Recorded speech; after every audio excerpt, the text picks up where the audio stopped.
कांग्रेस जो एक confuse party है, उस कंफ्यूज पार्टी की तरह ही कंफ्यूज स्पीकर रहे माननीय एलओपी, जिनको मैंने सोचा कि क्या संबोधन दिया जाए, तो लिप्स ऑफ पैरट, तोते का जो जवान होता है, उस तोते के जवान में जो लिखाया पढ़ाया जाता है वही उसको बोलना है। और इस बजट पर चर्चा करते करते ये अमर सिंह साहब भी वही चर्चा कर गए। वो क्या कहते हैं? वो महाभारत को गलत कोट करते हैं, वो रामायण को गलत कोट करते हैं, वो शिव को गलत कोट करते हैं। तो जाति है ही नहीं ना। आप ये समझें कि वो कहते हैं कि जो मैं हूं वो दिखता नहीं, मैं जो दिखता हूं वो मैं नहीं। प्रधानमंत्री जी ने जो एजेंडा सेट किया, कृष्ण की तरह चारों तरफ आप बिलबिला रहे हो और सारी ऑपोजिशन की पॉलिटिकल पार्टी कौरव की तरह प्रधानमंत्री के एजेंडे पर ओबीसी ओबीसी चिल्ला रही है। माननीय सदस्य श्री निशिकांत दुबे जी। हाँ जी, थैंक यू सर। कोई धन्यवाद सभापति महोदया। मैं माननीय प्रधानमंत्री जी और माननीय वित्त मंत्री के इतने ऐतिहासिक बजट के धन्यवाद प्रस्ताव पर बात करने के लिए खड़ा हूँ। आज 6 अगस्त है। स्पीकर साहब ने हिरोशिमा और नागासाकी के शहीदों को जो है श्रद्धांजलि दी, और दूसरी श्रद्धांजलि मैडम सुषमा स्वराज जी को है, जिनकी आज पुण्यतिथि। और जब मैं पहली बार यहाँ सांसद बनकर आया तो लीडर ऑफ द अपोजिशन के नाते उन्होंने हमारे जैसे लोगों को बढ़ाने का काम किया, और उसी कारण से आज मैं पार्टी के आदेश के अनुसार प्रधानमंत्री जी के कारण इस फाइनेंस बिल पर चर्चा करने के लिए खड़ा हुआ। मैं सोचता था कि कांग्रेस के जो स्पोक्स पर्सन हैं या जो वक्तव्य देने वाले हैं, वो फाइनेंस बिल पर चर्चा करेंगे, वो देश के स्थितियों के बारे में बताएंगे, हमारी सरकार ने क्या बुरा किया इसके बारे में बताएंगे।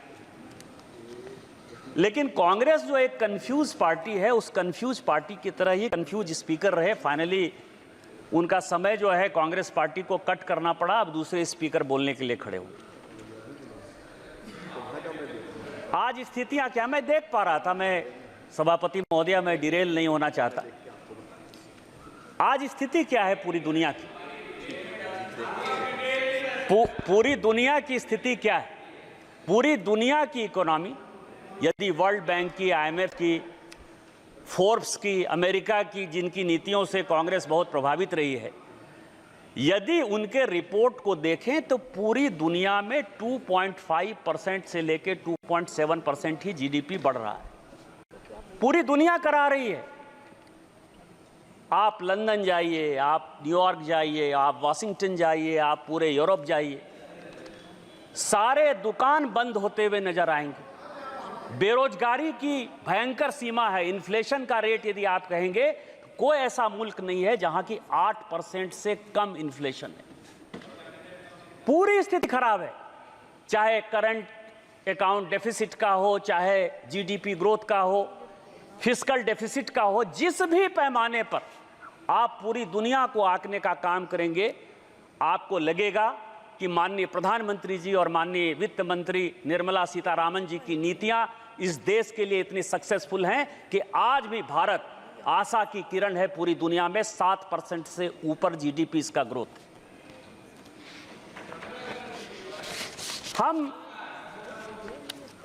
हम धर्म को मानने वाले लोग हैं। सभापति महोदया, जावेद साहब बोल रहे हैं, और जो धर्म कहता है उसी के आधार पर हम चलते हैं।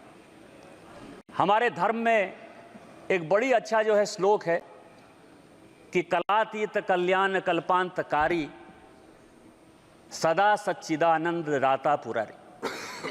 भगवान जो है वो सभी कालों में, सभी भगवान में, सभी गरीबों में एक ऐसी ऊर्जा का संचरण करते हैं जिसके कारण कि दुनिया में गरीब कैसे खत्म होंगे, भारत में गरीब कैसे खत्म होंगे, उनको अमीर कैसे बनाया जाएगा, इसी पॉलिसी के आधार पर भारत सरकार चलती है। इसी पॉलिसी के आधार पर माननीय मोदी जी के नेतृत्व में हमारी सरकार चल रही है।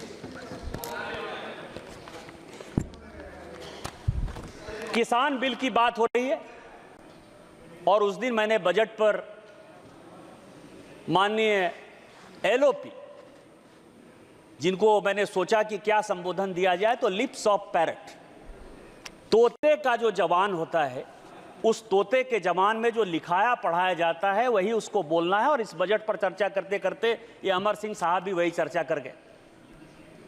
शिकारी आएगा, जाल बिछाएगा, आप उसमें पढ़ना नहीं। सर नहीं, अगर कोई माननीय सदस्य से आग्रह कर रही है, कोई अगर ऐसा शब्द आया है तो उसे पटल से हटा दिया जाए। अध्यक्ष महोदया, माननीय सदस्य से हटा दिया। अध्यक्ष महोदया, ये सुग्गे की जवान कैसे है, मैं ये बता रहा हूं। आज जो है, प्लीज बैठिए प्लीज। हम क्या कर रहे हैं, हम भारत के लोगों को आत्मनिर्भर बनाने के लिए, विकसित भारत बनाने के लिए और आप भी सुनिए, कोई भी सदस्य जब बोल रहा हो तो प्लीज बैठे बैठे कमेंट्स भी मत करिए, प्लीज बोलिए। वो जो भी शब्द आया है पटल में नहीं आएगा। विकसित भारत बनाने के लिए हम काम कर रहे हैं और उसके लिए इस बजट में जो सबसे बड़ा प्रपोजल है कि जो फॉरेन फाइनेंशियल इंस्टीट्यूट है, एफडीआई में जो कॉरपोरेट आते हैं, क्योंकि हम इकोनॉमी में जा रहे हैं, आरएनडी में जा रहे हैं, नए नए इंडस्ट्री में जा रहे हैं, तो वो यदि कंपनियां हमारे यदि इन्वेस्ट करना चाहेंगी तो उनके टैक्स को हमने जो है कम किया। और कम क्यों किया? क्योंकि हमारा मुकाबला सिंगापुर से है, हमारा मुकाबला अबू धाबी, यूएई, इनसे है, जहां की टैक्स की जो स्थिति है, कॉर्पोरेट टैक्स की स्थिति ऐसी है कि वो 20-22% से ज्यादा नहीं, कई एक जगह तो टैक्स ही नहीं। और उस इंडस्ट्री को जब बैठना है, जब बैठकर आएंगे, इंडस्ट्री आएगी, तो यहाँ के बच्चों को रोजगार मिलेगा, डेवलपमेंट होगा, मेक इन इंडिया में जाएगा। और जो 2047 का एक संकल्प है कि हमको एक विकसित भारत बनाना है, जो 2027 का एक संकल्प है, जो रिपोर्ट कहती है, फोर्ब्स की रिपोर्ट करती है कि 2027 तक ऐसा संभव है, जो भारत जिस इकोनॉमी के साथ बढ़ रहा है, हम तीसरी वर्ल्ड की सबसे बड़ी इकोनॉमी हो जाएंगे।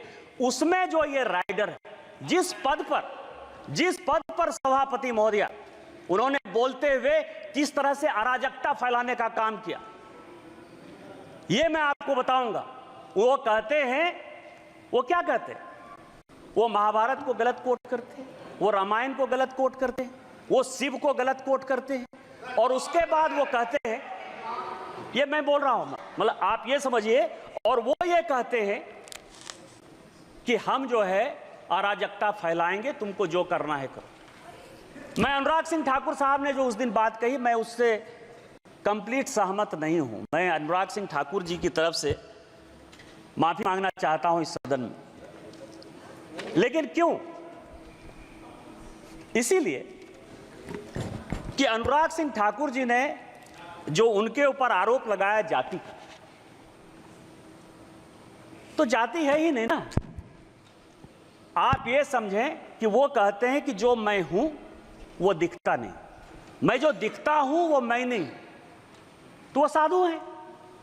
और इस देश में कहा गया है कि जात न पूछो साधु की, साधु का जाति नहीं पूछना है। और जब साधु का जात नहीं पूछना है तो अनुराग सिंह ठाकुर जी ने गलती कर दी कि उनसे जात पूछ लिया। लेकिन मैं आपके माध्यम से कांग्रेस पार्टी और सारे अपोजिशन से जवाब पूछना चाहता हूं कि आप ये बताइए कि इस देश में कई एक ऐसे लोग हैं जिनको की धर्म में आस्था नहीं, कई एक ऐसे लोग हैं जिनको जाति में आस्था नहीं है। वो अपना किस तरह से जातिगत जनगणना करेंगे? जिस पद पर राम सुभग सिंह, चरण सिंह, जगजीवन राम, अटल बिहारी वाजपेयी, इस तरह के बड़े बड़े लोग रहे, जिस जगह पर शरद पवार जैसे लोग रहे, वाईबी चौहान जैसे लोग रहे, उस जगह की गरिमा का क्या हरासमेंट कर रहे हैं इस बजट में अराजकता फैला के, इस बजट का नकारात्मक पहलू दिखा करके। आप जातिगत जनगणना की बात करते हैं, इसी बजट में जाता है, यही टैक्स है, इसी टैक्स के आधार पर जाता है। और मैं स्पीकर महोदया, अध्यक्ष महोदया, आज मैं बहुत कुछ चीज लेकर आया हूं। मैं 1952 से लेकर 1990 तक का कांग्रेस का मैनिफेस्टो लेकर आया हूं। आप यदि कहेंगे तो मैं ले कर दूंगा। 1952, क्योंकि उस दिन जो वित्त मंत्री जी ने कहा कि नेहरू ने यह कह दिया, राजीव गांधी ने आलोक मेहता को यह इंटरव्यू दे दिया, तो यह तो इंडिविजुअल कह सकते हैं कि राजीव गांधी का वो अलग से विषय था, राजीव गांधी का पार्टी से कोई लेना देना नहीं था, या नेहरू जी का पार्टी से लेना देना नहीं था। लेकिन जो कांग्रेस मैनिफेस्टो, क्योंकि बार बार ये कह रहे हैं कि कई एक चीजें हमने कांग्रेस के न्याय पत्र से लिया, तो कांग्रेस के न्याय पत्र से लिया, तो ये पूरा का पूरा जो मैनिफेस्टो है 1952 से लेके 1990 तक पूरा असेसमेंट किया। इसमें आपको आश्चर्य होगा सभापति महोदया कि पूरे के पूरे मैनिफेस्टो में 52 में, 57 में, 62 में, 69 में, 71 में, 77 में, 80 में, 84 में, 89 में और 91 में, ये सभी मैनिफेस्टो में इन्होंने कहा कि हम ओबीसी रिजर्वेशन के खिलाफ। आप ओबीसी की बात करते हो। मध्य प्रदेश में आज तक कांग्रेस ने एक ओबीसी को चीफ मिनिस्टर नहीं बनाया। उत्तर प्रदेश में कांग्रेस ने आज तक ओबीसी को चीफ मिनिस्टर नहीं बनाया। बिहार में दरोगा राय जी को छोड़कर किसी एक को ओबीसी चीफ मिनिस्टर नहीं बनाया। और जब जब ओबीसी की बात आई, यदि दरोगा राय ने रिजर्वेशन दिया तो उसको आपने अलग किया। 77 में जब चरण सिंह रिजर्वेशन देना चाहते थे, आपने उसकी सरकार गिरा दी। आपने 89 में बीपी सिंह की सरकार गिरा के चंद्रशेखर का आपने सरकार बना दिया। और जब गुजराल साहब ओबीसी जनगणना कराना चाहते थे तो आपने 97 में उसकी सरकार बना दी। आप प्रधानमंत्री जी के दिए हुए पर खेल रहे हो। आज इस देश का प्रधानमंत्री पिछड़ा है, चाय वाला है, बैकवर्ड है। और यदि वो ओबीसी सुरक्षा की बात करता है और जिस दिन वो एक बार ओबीसी सरकार की बात करता है तो आप ओबीसी करते हो। इसीलिए कांग्रेस का कोई मुंह नहीं है ओबीसी के बारे में। और प्रधानमंत्री जी ने जो एजेंडा सेट किया, कृष्ण की तरह चारों तरफ आप बिलबिला रहे हो और सारी ऑपोजिशन की पॉलिटिकल पार्टी कौरव की तरह प्रधानमंत्री के एजेंडे पर ओबीसी चिल्ला रही है। और ओबीसी का कोई कल्याण यदि होगा, यदि आप में ताकत है तो 2011 में ओबीसी रिजर्वेशन जो कराया वो क्यों नहीं इंप्लीमेंट हो पाया। यदि आप में ताकत है तो कर्नाटक में आपकी सरकार है, पिछले 2 साल से सरकार है, वहां सोशियो इकोनॉमिक रिजर्वेशन हो गया है, उसको क्यों इंप्लीमेंट करवाया? इसलिए नहीं करवाया कि इस्लाम और क्रिश्चियनिटी 2 ऐसे धर्म हैं जो जाति की बात नहीं करते हैं, और उसमें 86 जाति क्रिश्चियन की और 56 जाति मुसलमान की। उसको ओबीसी बैक दरवाजे से, पीछे के दरवाजे से आप मुसलमान और क्रिश्चियन को रिजर्वेशन देना चाहते हो ओबीसी में, इसीलिए आपकी हैसियत नहीं है और इसीलिए आप जातिगत जनगणना की बात करते हो। यदि हिम्मत है कांग्रेस को, राहुल गांधी को, तो कर्नाटक में वो ओबीसी रिजर्वेशन करके दिखाए तो मैं मानूं कि इस हाउस में जो आप बात करते हो उस हाउस की बात करते हो।